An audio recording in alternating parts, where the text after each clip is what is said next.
You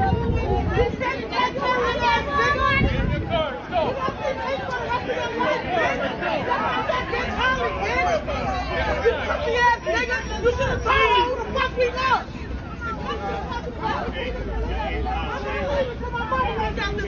Boy, they just beat the light skin off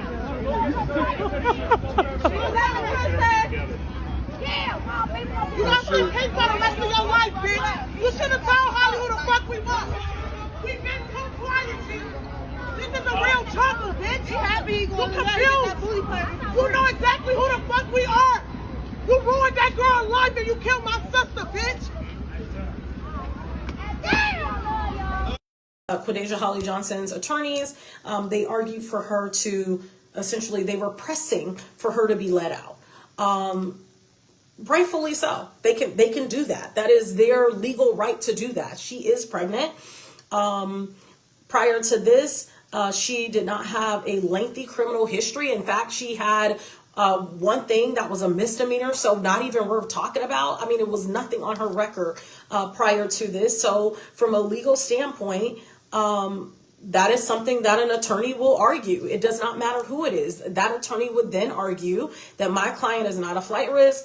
My client has never, felt the need, and she had a CCW. She was a concealed carry holder, and there is nothing that indicates that she had fired that weapon at someone or pulled out her gun to shoot and kill someone, allegedly, because we don't know everything unfolded. We're seeing the aftermath video, okay? So prior to that, based on what we know, there's nothing that showed that in her history. So an attorney is obviously going to argue, my client is pregnant, she had no prior criminal history, she should be let out, is what they're going to say. So that was what they tried to have happen in court. That did not happen. That did not happen at all in court. What ended up happening was she was not let out yet again. So this is the second time. And in fact, she will reappear in court on January 7th.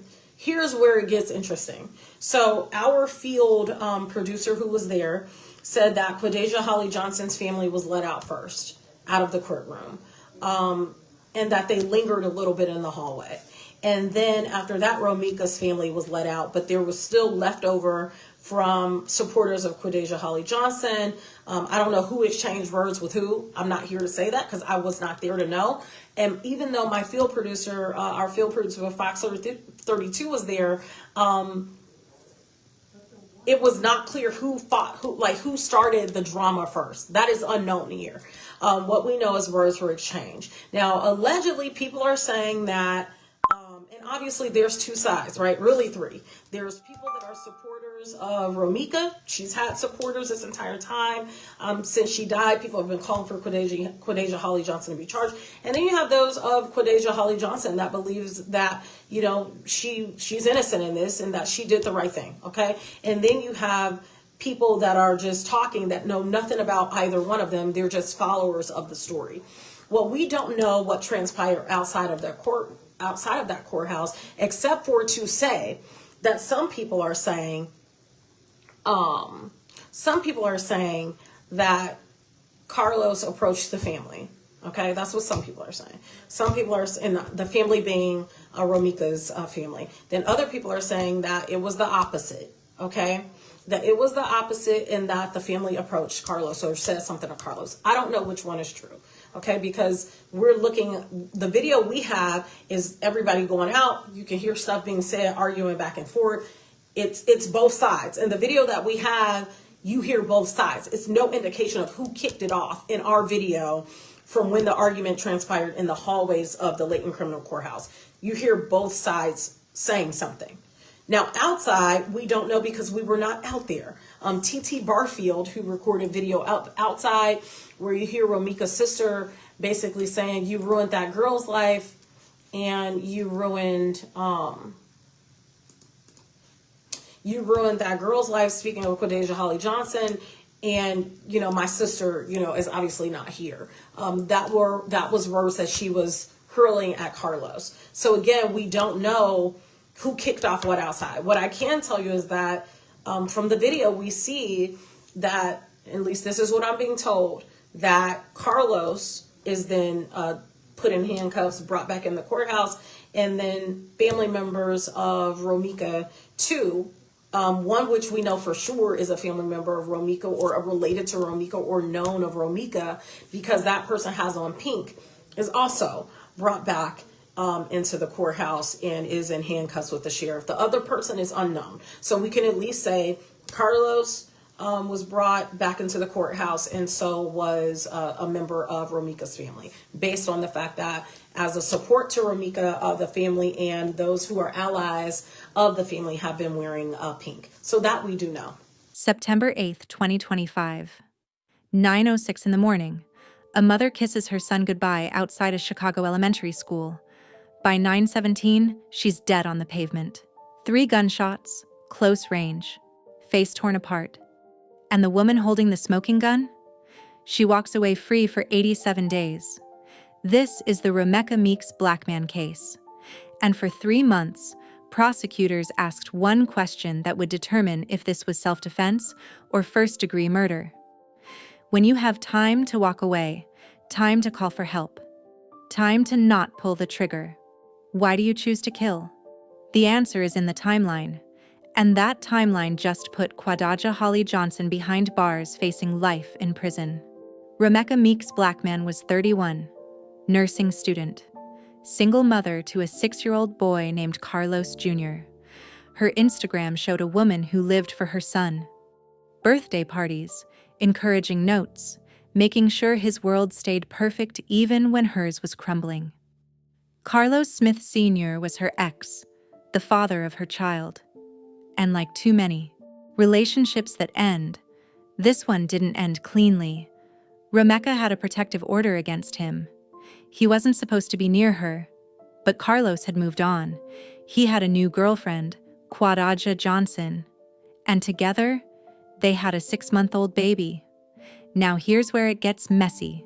In December 2024, 9 months before the shooting, Quadaja files a stalking no-contact order against Romecca. Claims Romecca made verbal threats through family members.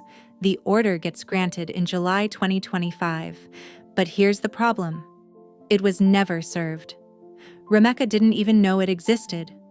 Romecca's family believes Quadaja was building a paper trail, setting herself up as the victim before any confrontation happened. If that's true, it means one thing: premeditation. You don't file protective orders against someone you've never met unless you're expecting trouble. And if you're expecting trouble, why are you carrying a 9mm handgun with a concealed carry permit when you know you might run into that person? Prosecutors would spend 3 months answering that question. September 8th starts like any other Monday.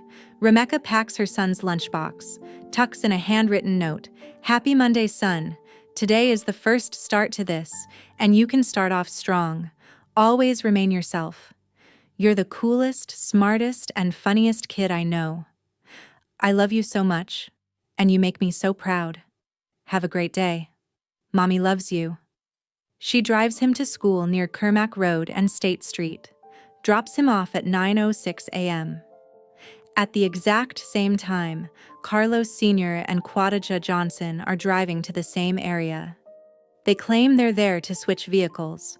Quadaja needs to pick up her car parked nearby. They have their 6-month-old baby with them. Prosecutors don't believe in coincidences. They believe Quadaja knew Romecca would be there for school drop-off. And she came armed. Multiple witnesses see what happens next. Romecca is standing by her car, arms crossed, not moving, not aggressive, just standing there. Quadaja approaches her. The confrontation turns verbal. Then Carlos Sr. gets involved.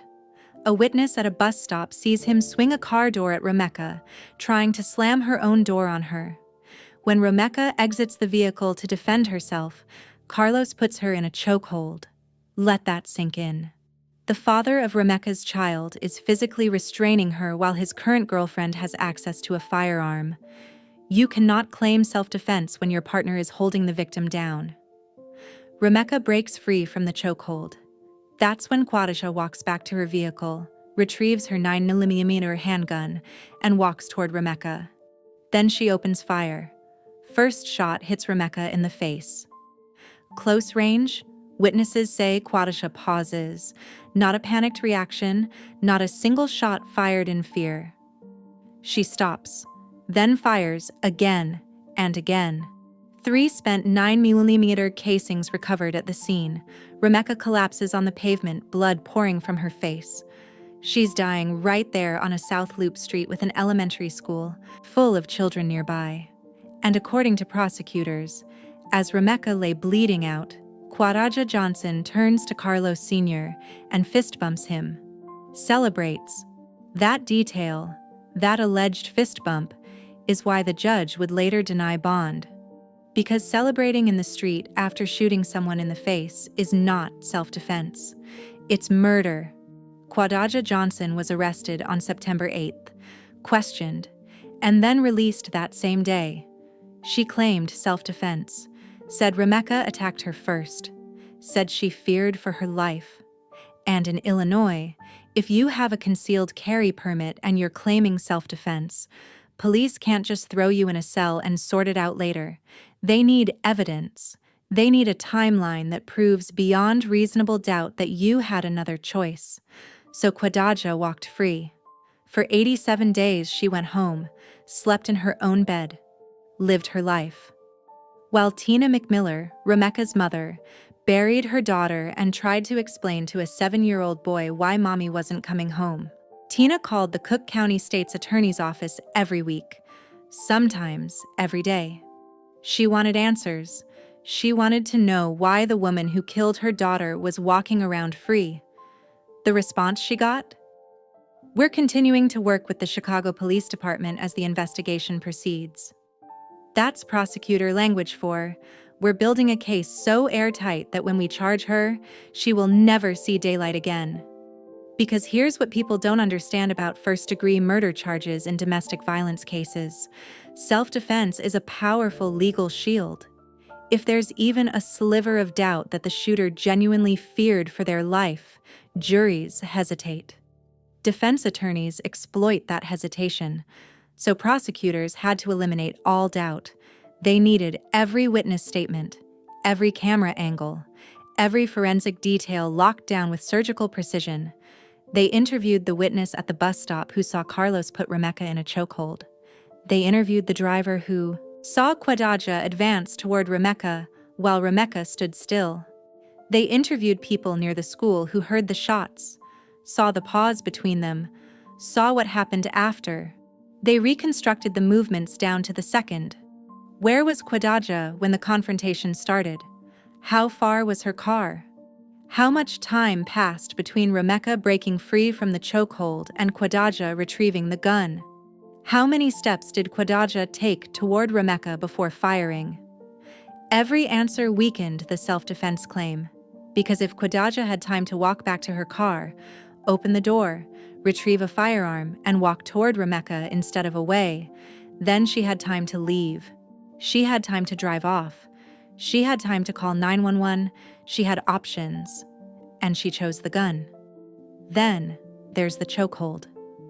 If prosecutors could prove Carlos was actively restraining Romecca while Quadaja went for the weapon, the entire self-defense narrative collapses. You can't claim you feared for your life when your partner was holding the victim down. And finally, the fist bump. Multiple witnesses reported seeing Quadaja and Carlos celebrate after the shooting. That's not fear. That's not trauma. That's not someone who just survived a life-threatening attack. That's someone who just got away with something. Or so they thought. December 3rd, 2025.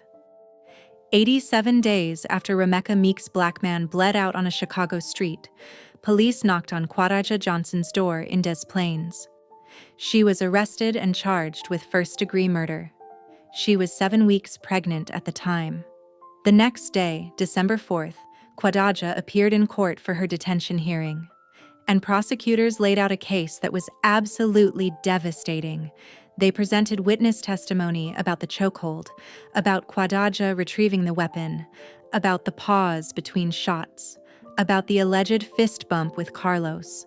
They revealed that Romecca was unarmed, that she was standing still when Quadaja advanced, that there were children nearby at an elementary school. They showed that Quadaja had filed a protective order 9 months earlier against someone she'd never met, that she arrived at the location armed, that she had every opportunity to retreat and chose not to. The defense tried to argue that Romecca was the aggressor, that Quadaja legitimately feared for her life, but the timeline dismantled every argument. The protective order that was never served means Romecca didn't even know she was supposedly a threat. The decision to arrive armed at a location where she knew Romecca would be suggests planning. The physical restraint by Carlos while Quadaja retrieved the gun destroys the claim of imminent danger. The pause between shots proves it wasn't a panicked reaction. And the alleged celebration afterward? That proves intent. The judge denied bond, told Quadaja she would remain in Cook County Jail until trial, said that celebrating in the street after shooting someone is not self-defense. Carlos Smith Sr. spoke to reporters after the hearing, and his statement was telling. For the very first time, we are hearing from Carlos Smith. He was the man on the scene when this tragic shooting unfolded. So a lot of information came out in court today. Witnesses saying what they saw, but you were there. What's your reaction to what you heard came out in court today? When I heard it, I'm just looking, it was unbelievable, but I was there. And I know for a fact none of that happened, how they just explained it. But my truth will get out here, and I hope everybody understand. That's really it. I can't even say too much right now, because it's just gonna feel like I'm going against them, they going against me, we just going back and forth. But the truth is gonna come out. My truth, not the truth. His version of events. His version contradicts what prosecutors and multiple witnesses documented. His version conveniently forgets the chokehold, forgets that he was violating a protective order by even being there, forgets that his girlfriend shot the mother of his child in the face while she was unarmed. But the truth isn't his to control anymore. It's documented, it's time-stamped, it's corroborated by witnesses who had no reason to lie. Quadaja Johnson remains in custody. Her next court appearance is scheduled for December 23rd. She's facing 20 to 60 years in prison. If aggravating factors are proven, like the fact that this happened outside a school with children present, she could face life without parole. Tina McMiller stood outside the courthouse on December 4th and said something that should break every heart. I just want to say thank you to the state's attorney, to Detective Tiros. You did a great job. I truly appreciate it. To the Attorney General. It's been 3 months of pain and agony. I just want to say thank you, Lord. Thank you. Justice, please. I just want justice. I don't want to fight with nobody. I don't want to argue with nobody. I just want justice for my daughter. And I want peace in my family. This has been such a hard 3 months. It's been painful. It's been we've been torn apart. One of the leaders of our family, she was the baby, but she was the leader. The holidays are not holidays. I'm just grateful to God. And I am happy on today's verdict. I thank you, I thank you, I thank you. And all I want is to be done, is justice to be done. I want justice so I can have a peace and mind. It won't bring her back, but it will be a little peace now. It feel like a big bundle just been lifted off my head and my heart.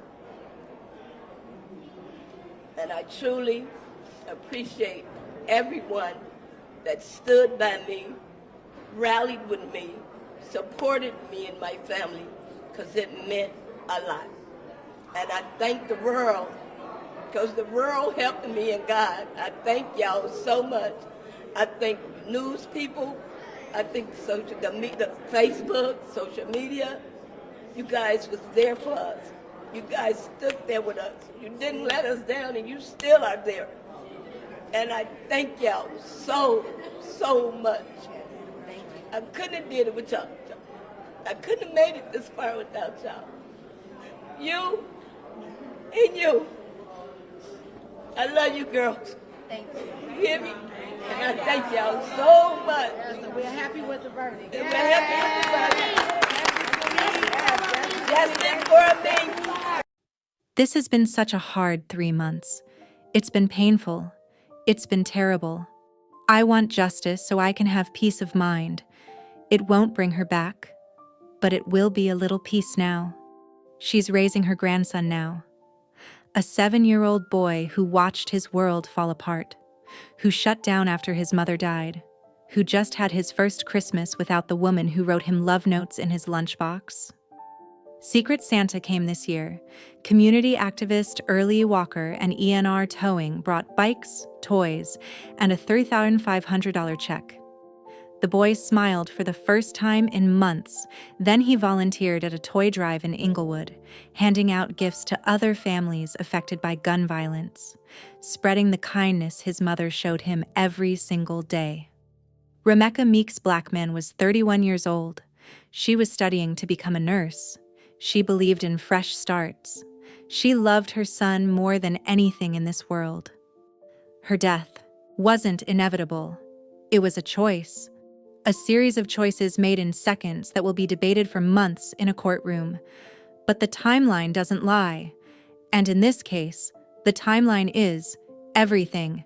When Quadaja Johnson had multiple opportunities to walk away, to call for help, to de-escalate, she chose instead to retrieve a firearm and fire 3 shots into an unarmed woman.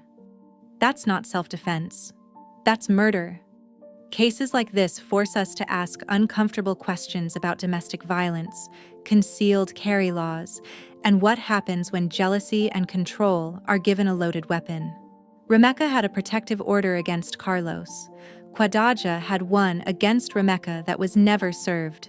2 women, 1 man, and a legal system that couldn't protect either of them until it was too late. But here's what we know.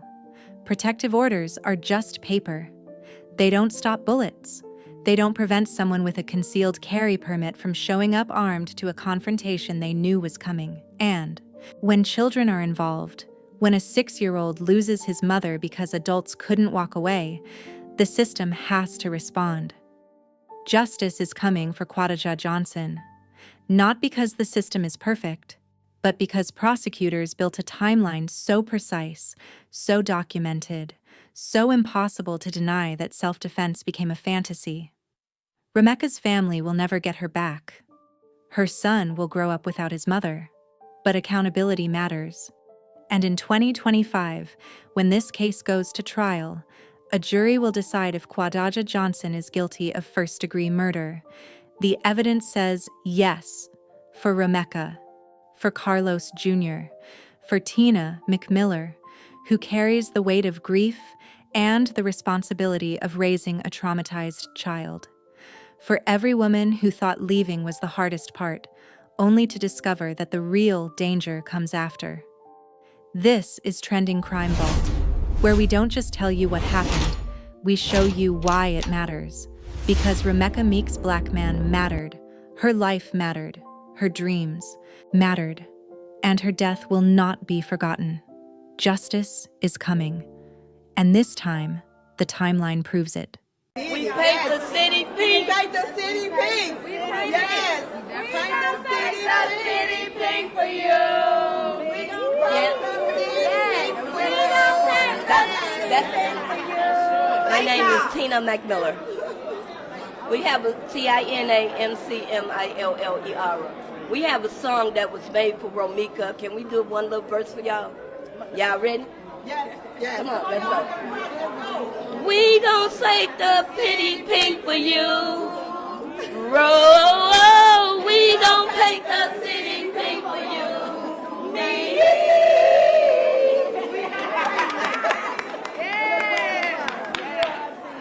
We got it! Yo, we did it! Love y'all. Love y'all. Birthday to you! It's the best birthday gift ever. Happy birthday, small sister! Happy birthday! Wait a minute, it's her birthday! It's her sister! It's her birthday, her big sister. It's her birthday today. And this is the best news that she needed, because she's been down and it uplifts her today. So we're going to celebrate in honor for the good news in her birthday. Thank you guys. Thank you guys so much. Excuse me. Can I sit back here, Jack? Can I sit back here?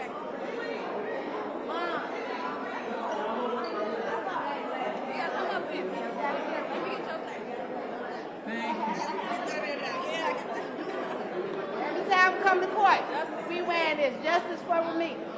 Thank you very much. Thank y'all.